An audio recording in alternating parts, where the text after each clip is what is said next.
My name is Khia Johnson, and I'm a PhD student in the linguistics department at UBC. And I'm going to be talking today about a group of people that bridge two different communities just by being themselves, bilinguals. But first, let's take a step back. Your speech says a lot about you. It gives people hints as to what communities you come from, what languages you speak, who you identify with. It tells about where you were raised and a bunch of different things. I haven't been talking for very long, but you likely have a hint about who I am and what my identity is.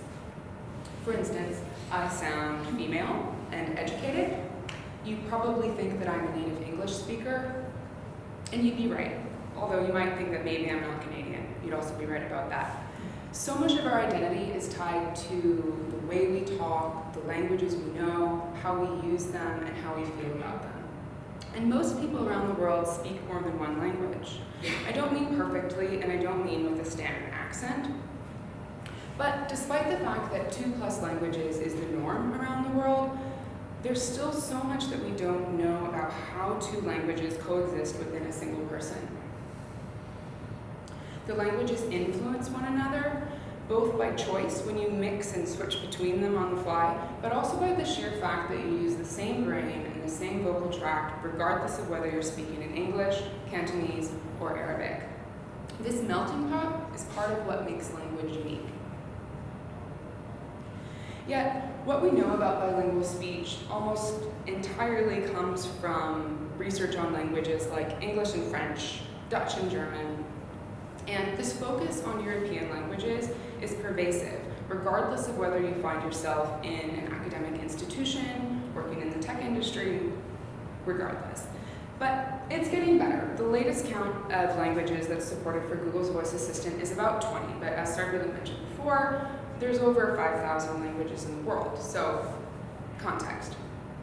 Yet, you can also sometimes add multiple languages, but this is going to almost always be for European languages. And you shouldn't confuse this for multilingualism because even if this particular sentence is a little bit unusual, your phone would have a hard time knowing what to do with set a timer for 5 minutos. People, however, do this a lot. We smush things together and we choose the right word regardless of which language it comes from. And that's what makes it fun. So I really like this quote that a human bilingual, I added human in there, is not just two monolinguals in one. And it's because of this influence and this dynamic nature of those languages coming together. And it's very human, and that's something that your phone doesn't really replicate.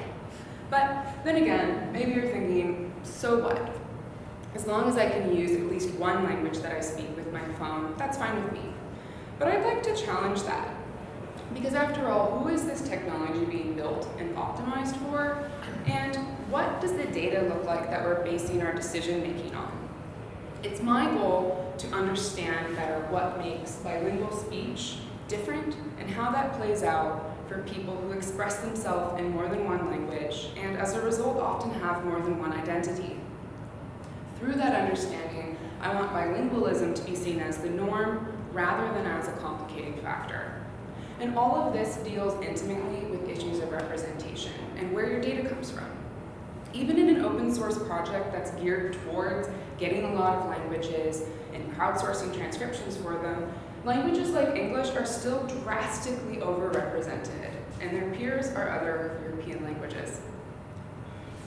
But thinking about even in cases where these projects succeed, the issue of bilingualism still really isn't on the table. So how do we make bilingual-friendly technology? Well, studying more languages is a good first step, but first we need to have the resources with which to do the research. And that's kind of what I work on.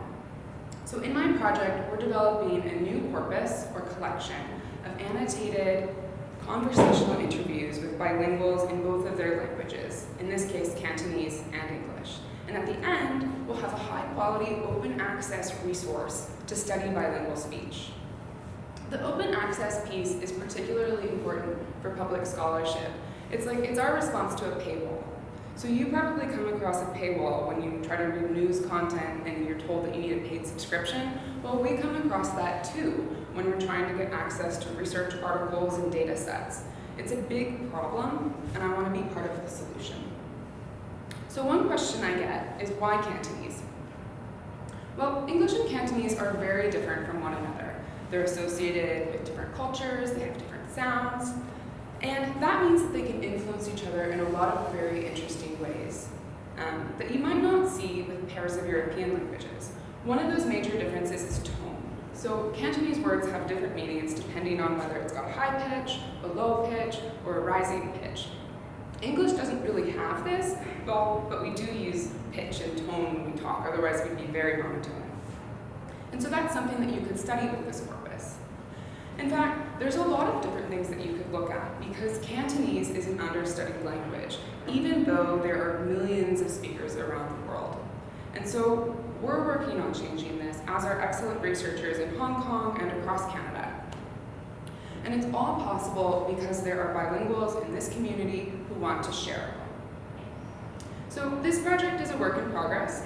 We've got about 70% of the interviews recorded, and once we get there, I want to study similar sounds. So for someone that speaks both languages, is an S sound the same in each of those languages? I want to get a clear picture of how that looks for bilinguals. Understanding bilingualism in this way has far-reaching impacts, and not just for linguistics research. It influences how we approach identity, how we teach language and pronunciation, whether we diagnose kids with a speech disorder or not, as well as how well your phone understands you. So I think the research comes first, but the sky is definitely the limit.